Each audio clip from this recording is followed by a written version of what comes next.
Hello, everyone, and welcome to another episode of the MedEd Well podcast, where physicians come to be encouraged and equipped to take the next step in their own wellness journey.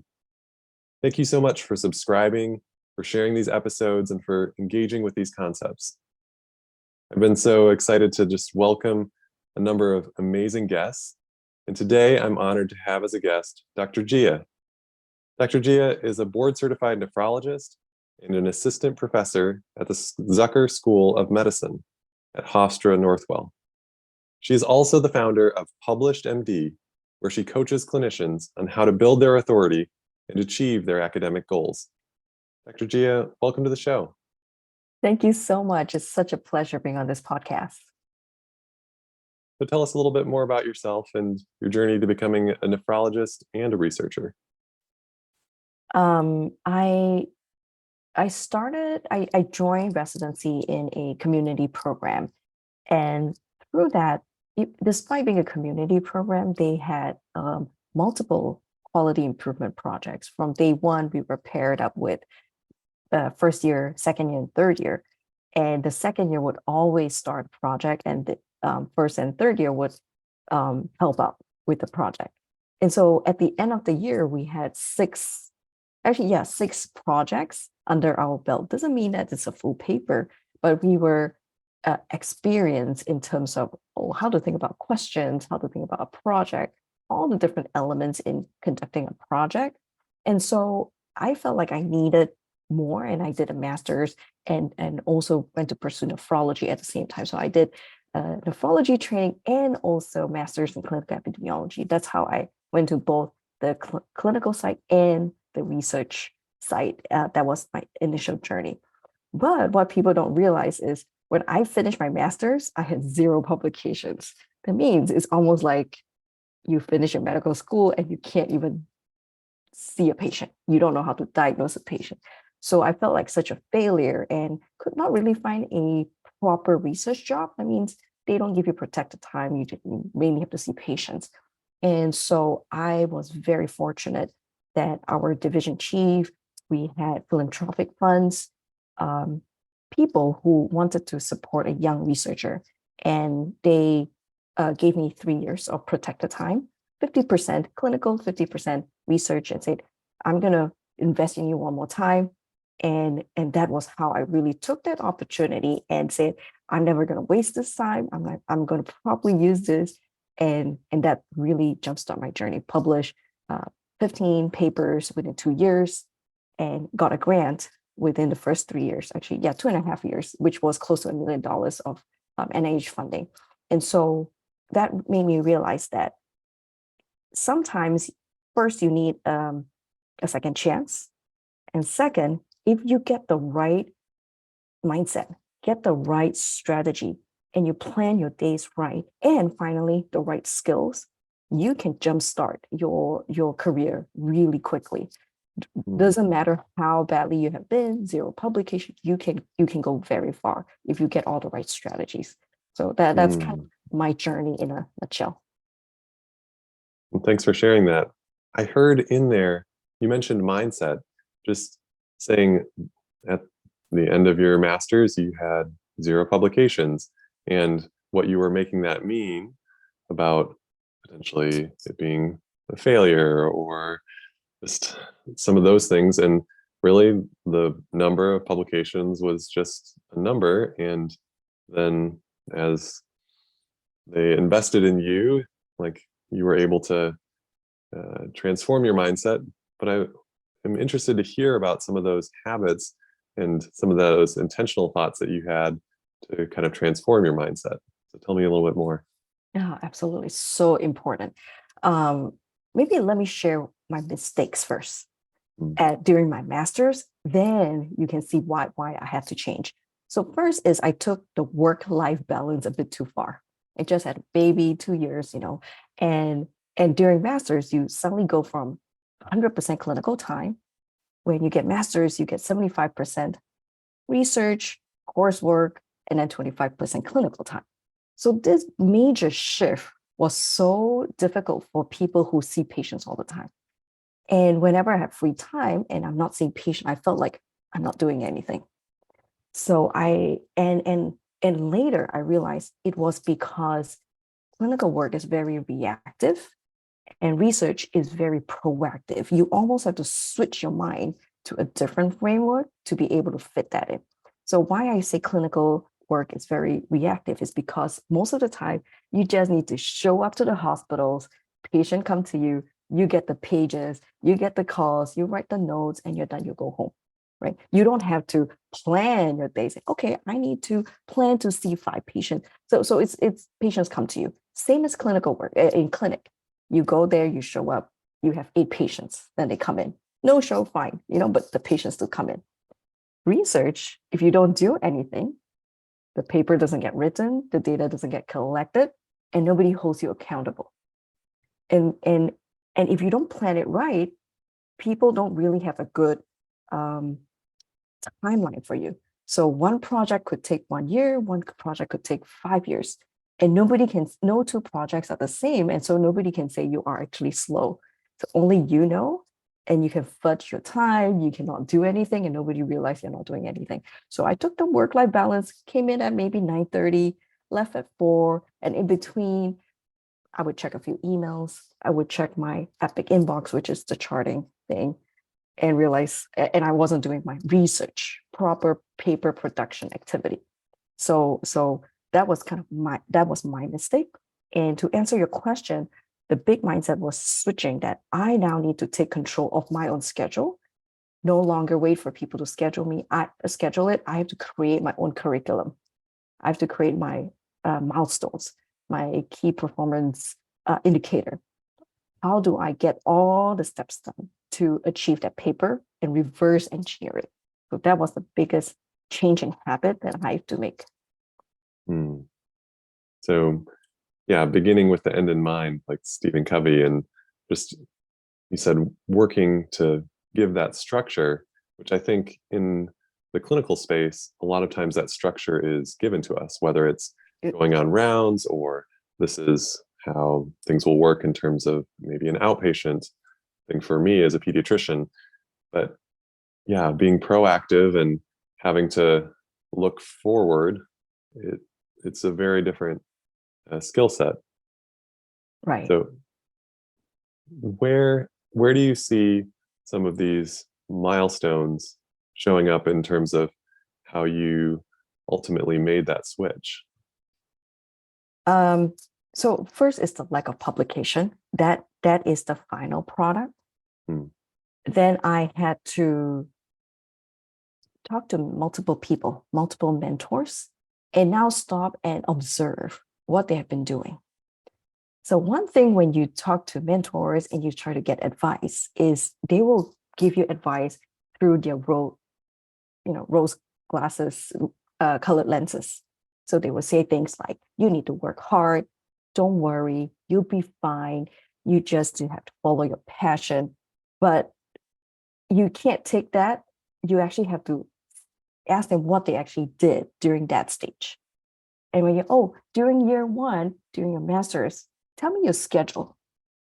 Then you know what they actually did. So that was one of the big revelations. They were not doing the 9 to 4. They were not coasting. They were actively looking for people to collaborate. They were writing every single day. Every day they have an activity to make sure my data is moving. I'm collecting. I am following up. I am recruiting. So every day there's a task or multiple tasks that they would have designed by themselves, which created structure so that to reach to that goal, which is paper publication. So having certain outcome measures that you were going to have built that collaboration, collected more data, maybe put in another grant proposal, right? Some of those things. So the thing about paper publication, it's a goal that is so far away that most people it's not useful, because a paper can be published only 2 years later, or a grant you can probably get it 3 years later. So when you are planning, it almost means you actually have to find the activities that can lead to that, which means I need to collect data. I need to analyze. I need to create the table. I need to talk to the statistician. So it's a lot of activities that you don't see the direct measure, but you have to check off all the activities. When you get the activities, then you can get the paper published. Hmm. So now being on the other side, having been very productive your first couple of years in this new position, how would you give advice to someone coming to you as a mentor to say, all right, how should I structure my time? Say I'm a new attending with some academic research protected time, or I'm going into fellowship and have some research time. What would be the best ways to start putting that structure together? In fact, most people don't have protected time. So that actually is the biggest barrier. I don't have time because it's not written into the contract or it's not written into my daily schedule.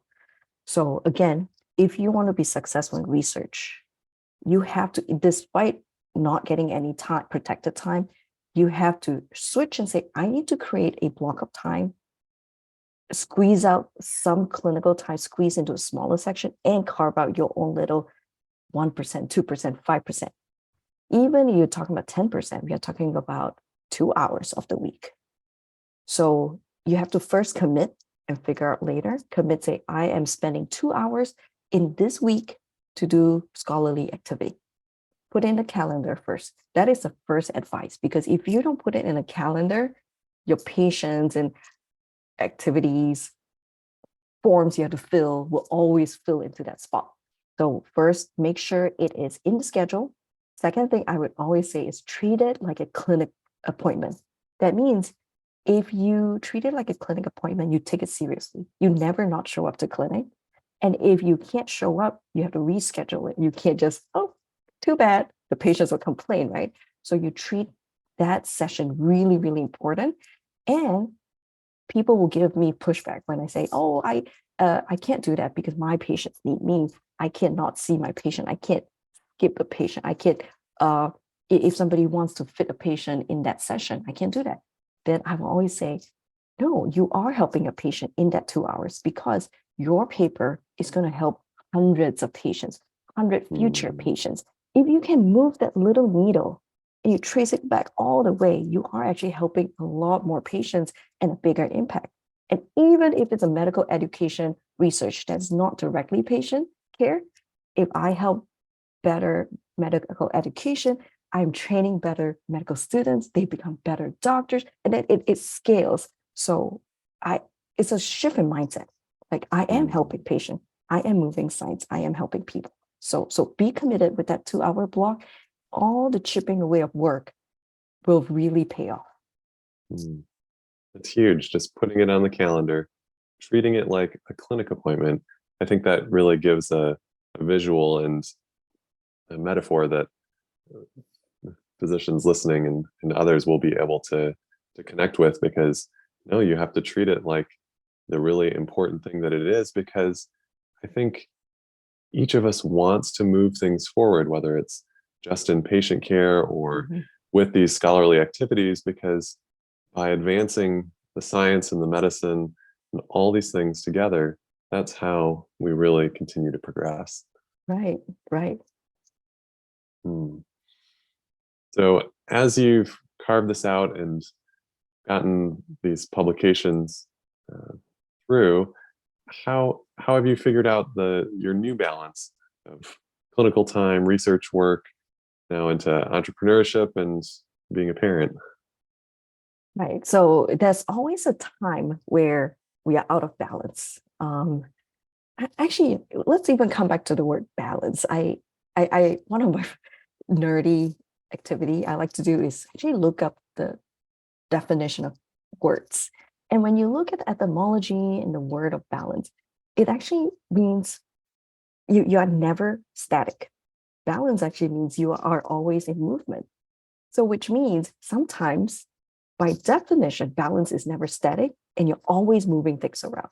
So just even have that mind thinking in mind that means that Sometimes we have to switch to the left a little bit, sometimes we have to shift to the right a little bit. But as long as we are always moving, bringing energy back and forth, we can maintain a good alignment.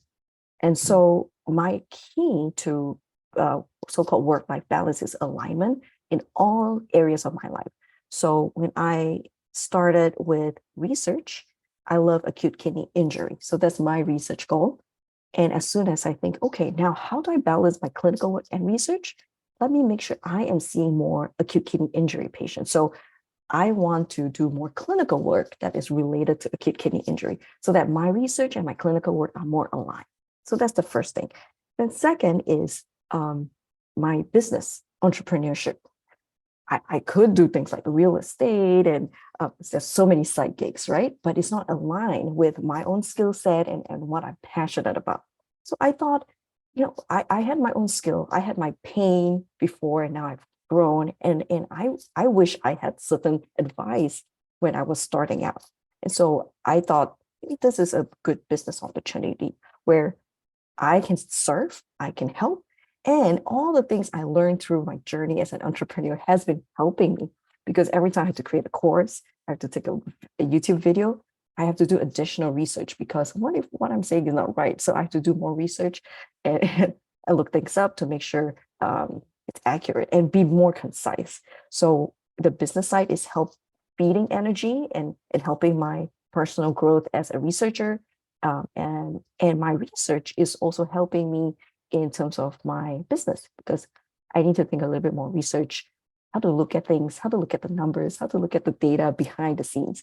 And so they have been in alignment in that. So that's the business in the medicine side. And finally, the family piece. So whenever I start a new adventure, there's always a quick imbalance. But importantly is to have communication between the family and the children. And so we actually just did our family meeting today, which we do mission, vision, things we want to fix. We do that every quarter. And so I told them what my goals are and how they are helping me help patients. Because if they let me do an interview with you without interruption, I'm helping more doctors, I'm helping more people. And one of our family mission is to make an impact in other people's life. So they feel like they are part of this when they are letting me do a proper interview without interruption. They are also helping patients, they are helping people. So it is in alignment. It's not always perfect. It seems beautiful like that, but they still complain, not spending enough time. But we always have to go back to our goal. Okay, what is our family mission? What can we do now? Let's do some reading. So it is still a work in progress. Mm-hmm. Yeah, I really resonate with that alignment. For me, I'd often characterize it as intentionality, but I think being able to bring those different interests and aptitudes, those skills, and your example for what your clinical time, having a priority for patients that have had acute kidney injury, allows you to then kind of merge those together. And I think that's really where you're able to develop that expertise and to really connect with patients in a way that says it's like, I'm really invested in you doing well and in growing, and this is not a static thing. This is continuing to move forward, and you're trying to be leading that charge to advance the knowledge because we have to learn and grow. Yeah. On the business side, I found a really cool parallel between, what you said about the need for creating that structure and putting things on the calendar in the research realm with entrepreneurship and business, because you can do any number of things with your time, but it's about saying, what do I need to do to move things forward? Is posting on social media going to be more helpful for me?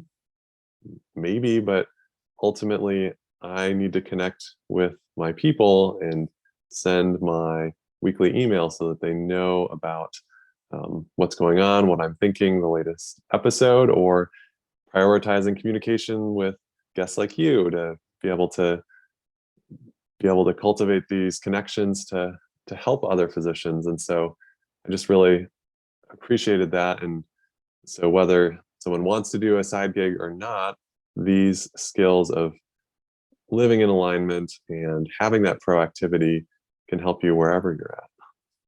Oh, absolutely. I felt like when I went to entrepreneurship, the skills I learned in research because of project management, like, okay, I need to plan, create a structure, was so helpful. But a lot of things in business was about storytelling. How do you get the attention from the YouTube channel? You have to you have to compress all the information in a 2 or 3 minute video. And I learned copy. I learned where's the hook, where's the story into my writing. I realized I wrote a lot better because of that. Before I just wrote whatever I want and doesn't have a story structure. Because academic writing, the standard is so low that we are not held accountable on people can read, they don't have to read, nobody cares. But YouTube video, it will really you need the numbers. Hmm. So has that then fed back into your academic writing? Or is Absolutely. there, how would, Yeah. how would you relate the just kind of drawing people in, and how has that changed, or the constraints, structure that's desired or asked for by the publications? How can you merge those together? So first is understanding storytelling. I realized that academic writing is about telling one compelling story, one argument, which is same as YouTube video, one main message used to go everywhere. And there's one key message in one research paper. Everything else in the rest of the research paper is to support this key argument. How you support based on your methods, based on your results, based on other people's results, based on other people's paper. But the key message is only one key message. Everything else is to support. And so that is the key thing about a research paper. Second thing is about the hook, the introduction. People always write it like a background, but you need to really walk the audience through what's the problem, what has been done, and this is how I'm here to solve your problem through my research. This is what we do in storytelling. And I really transformed that thought now more intentionally in my research paper ever since I started doing the business side of things. Mm. So tell me a little bit more about how you walk uh, a young attending researcher through those first steps. And just thinking about this now, how would they really go and apply this? In terms of finding time to do research or the Uh, actual skills? I think more the finding the time. Right. Finding the time is always the most difficult, which is the first step. Because if you don't have time, that's just all information. It's just all noise, right? Mm. So first, in terms of finding time, it is, I think, sometimes more important to know how you're wasting time. Mm. I think that's the first step, what you shouldn't be doing. And I recently learned this, and I thought it was so helpful. I think it's one of the Lean Six Sigma project management skill set you learn from manufacturing. What you call it? You probably can edit this out. But in manufacturing line, there is something called how do you determine waste in your production line? And they use the mnemonic Tim Woods. One is the time traveling between two places. I is inventory, how much product you have, how many old projects you have. And then the next one is, you know what, I don't remember. So We can edit that part. yeah, we get it apart. So Right. coming back to your question, how to find time, right? Okay. So the most important thing about time is thinking about the things we are wasting, which is schedule your time, think through it, maybe even log your time. We always think we don't have time, but really there are pockets of time where we are wasting. Second thing, a trick I did was I started to compressed time. I never have blocks in between. So my clinic is always packed. And as soon as there is a space, I would already have tasks ready. So I finish my clinic notes as soon as the visit ends. And if the patient is late, I would prep for the next one, or I will be sending out the note, the actual note to the primary care physician. So there's always a bunch of tasks that I do during a session, and I don't multitask. So clinic session is clinic session. Everything must be completed by then. Writing session is writing session. Literature review session means looking things up. Time is only looking things up time. I don't write and look things up. So I have very structured tasks where 15 minutes, I'm doing only this, then I move on to the next task. And then final one trick is I like to make my meetings much shorter, which is I will always lean back to back so that it will never run. I would never let people go longer than it should. So it's like, okay, I really got to go to my next meeting. I have to end on time and go to the next meeting. So these are a few tricks I do. Those are really helpful. And just, I think sometimes it's easy to take a big project, such as writing a paper, and then think about, oh, I don't know how I'd get it all done, or I think I'm making progress. But by you breaking it down into the kind of little subtasks that allow you to move forward, whether it's doing the lit review or writing this particular section, it allows you to break it down in a way that I think is a little bit more manageable for our brains. Yeah, yeah. So as you think about balancing time, and we talked about how to create and carve out the time, what have been some helpful self-care tips that you've implemented in your own life and career, or that you advise other trainees on? Oh, I have so much to talk about this. I think to me, what I've learned from my personal experience is physical health. You start with the physical health first, which is enough sleep and physical activity. So my daily habit now is to make sure I have enough sleep. It may not be perfect 6-7 hours, but if I will always have to catch up. If I don't get enough sleep before, I need to catch up. Prioritize that first, because during my second year of fellowship, I just had a 6-month-old baby. It's my second child, was nursing. It was a long travel. And at that time, I did not prioritize sleep and would have 3 or 4 hours a day, just because newborn babies, they wake you up multiple times. And so I would be inefficient. And I thought the way to compensate is to wake up even earlier and go round earlier so that I can finish my notes, so that I can finish rounds, and then I can read longer. So I thought that was the way to compensate. And until one day, I was falling asleep in the middle of a conversation with my attending. And so, they called for an intervention. And I saw my program director saying, you know what? I want you to not come in for 2 weeks. It's your elective block anyway. Don't come in for any lecture, brain rounds, nothing. Just go home and do your sleep, do your laundry, do all the day-to-day activity and rest. And 2 weeks later, when I came back, I was surprised at how efficient I was. I could think, I could finish my notes fast, I could round. So it was really that brain fog of tiredness that was slowing me down. And ever since then, because it was such a big shift, I could feel the before and after. I now understand I need to prioritize my sleep, because the lack of sleep is just slowing you down, and there's no point. You might as well rest.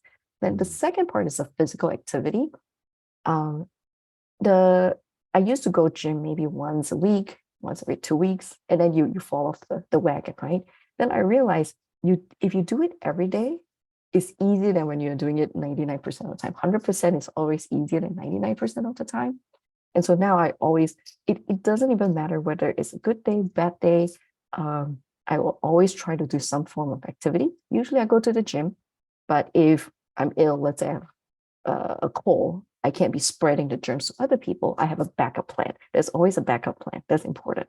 That is, I'll do stretching.